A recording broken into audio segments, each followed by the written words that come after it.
జింబాబ్వేతో match గెలిచాక కూడా ఎందుకు ఎందుకు గంభీర్ ఇంకా స్కై కోపంతో ఊగిపోయారు. సెమీఫైనల్కి ఇప్పుడు టీమిండియా ఎలా అవుతుంది క్వాలిఫై? ఇప్పుడు చూపించే ఒక్కో పిక్ చూస్తే బాస్ మనందరికీ టెన్షన్ పెరిగిపోతుంది. అవును బాస్, జనరల్గా మ్యాచ్ గెలవగానే విన్నింగ్ టీం సంబరాల్లో మునిగిపోవాలి. కానీ అదేంటి బాస్, జింబాబ్వేని ఓడించాక కూడా మన కెప్టెన్, ప్లేయర్స్ ఇంకా కోచ్ ఫేసెస్ అలా మాడిపోయాయి. మ్యాచ్ గెలిచింది జింబాబ్వేని 72 పరుగుల తేడాతో ఓడించింది. కానీ ఇక్కడ చూడండి బాస్, సూర్యకుమార్ యాదవ్ ఫేస్లో గెలిచామన్న సంతోషం ఏ కొంచెమైనా కనిపిస్తుందా? మ్యాచ్ ఓడిపోతే ఎలా ఫేస్ పెడతారో అలా పెట్టాడు. మరి ఎందుకు సూర్య ఫేస్ దిగాలు పడిపోయింది?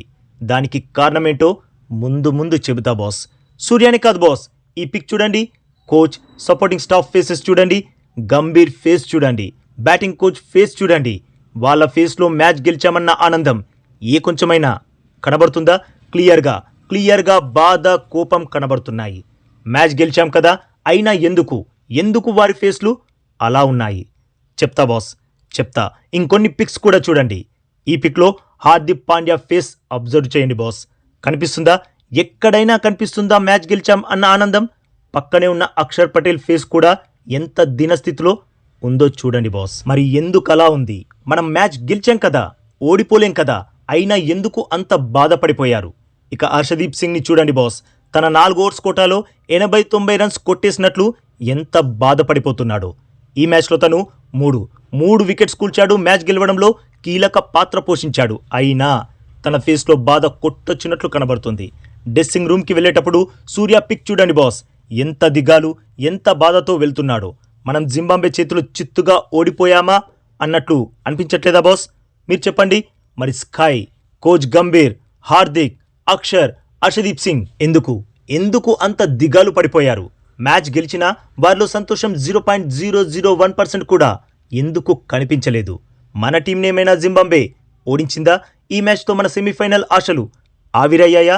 అసలేం జరిగింది? ఎందుకు అందరి ఫేస్లలో అంత దిగాలు? అసలు విషయం చెప్పనా బాస్, మనం జింబాబ్వేని 72 పరుగుల భారీ తేడాతో ఓడించాం. కానీ అందరి మనసులు గెలుచుకుంది మాత్రం టీమిండియా కాదు, జింబాబ్వే. మన టీం 256 పరుగుల రికార్డు స్కోర్ అయితే చేసింది. కానీ దానికి బదులుగా జింబాబ్వే ఏకంగా 184 రన్స్ బాధేసింది. మన బాలర్స్కి ఏ కొంచెం కూడా రెస్పెక్ట్ ఇవ్వకుండా, ఏ కొంచెం కూడా భయపడకుండా జింబాబ్వే బ్యాటర్స్ దారుణంగా దాడి చేశారు బాస్. మీరేమైనా అనండి, నచ్చింది బాస్. జింబాబ్వే బ్యాటింగ్ చాలా నచ్చింది. మీరు మ్యాచ్ చూస్తుంటే ఈ విషయం మీకు క్లియర్గా తెలిసుండేది. ఏం కొట్టాడు బాస్ బ్రెయిన్ బెన్నెట్, ప్రతి బంతిని బౌండరీ బాధేలా. వాళ్ళ కెప్టెన్ సికిందర్ రజా కూడా ఉన్నంతసేపు బ్యాట్ జులిపిస్తూనే ఉన్నాడు. ఇక మన బౌలర్స్ భారీగా పరుగులు సమర్పించుకోవడం తప్ప ఏమీ చెయ్యలేకపోయారు. ముఖ్యంగా శివన్ దూబే బౌలింగ్లో పిచ్చి కొట్టుడు కొట్టారు.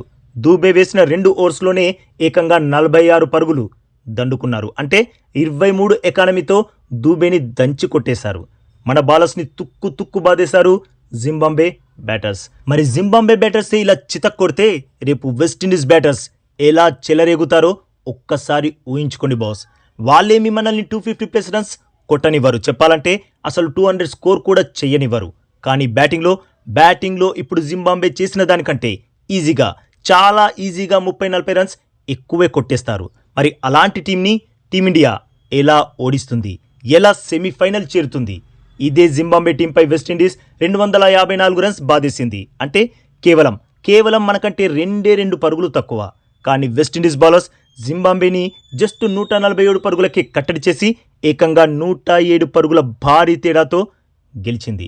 ఇక్కడ వెస్టిండీస్ బౌలర్స్ జింబాబ్వేని ఆల్అౌట్ చేసేశారు. కానీ మన టీంపై జింబాబ్వే బ్యాటర్స్ 184 రన్స్ బాధేశారు. కోల్పోయింది ఎన్ని వికెట్స్? కేవలం 6 వికెట్స్ మాత్రమే. అంటే మన బౌలర్స్ జింబాబ్వేనే ఆల్అౌట్ చేసి కట్టడి చేయలేకపోతే ఇక వెస్టిండీస్ని కట్టడి చేయగలరా? మ్యాచ్ గెలవగలరా? సెమీఫైనల్ చేరగలరా? ఈ మ్యాచ్లో దూబేనే కాదు బాస్, మిస్టరీ స్పిన్నర్ వరుణ్ చక్రవర్తి బౌలింగ్లో కూడా 4 ఓవర్స్లో 35 రన్స్ బాధేశారు. అక్షర్ పటేల్ బౌలింగ్ కోటాలో కూడా 35 రన్స్ దండుకున్నారు. మరి ఇలాంటి చెత్త బౌలింగ్తో మనం వెస్టిండీస్ని ఎలా ఓడిస్తాం? ఒకవేళ ఓడించినా సెమీఫైనల్ ఎలా గెలుస్తాం? ఆ తర్వాత ఫైనల్లో ఎలా విజయం సాధిస్తాం? అందుకే captain Surya, coach Gambhir, team players faces అంతలా మాడిపోయాయి. ఇప్పుడు మీరు చెప్పండి బాస్, జింబాబ్వేపై ఈ విక్టరీ మీకు కన్విన్సింగ్గా అనిపించిందా? ఈ విజయం టీమిండియా రేంజ్ విజయమేనా? కామెంట్ చేయండి బాస్. అలాగే ఈ లేటెస్ట్ అప్డేట్కి ఒక్క లైక్ కొట్టి మన ఛానల్ని ప్లీజ్ సబ్స్క్రైబ్ చేసేసుకోవచ్చుగా బాస్. ఇక ఈ వీడియో చూసినందుకైతే మీ అందరికీ దిల్ సే థ్యాంక్ యూ బాస్.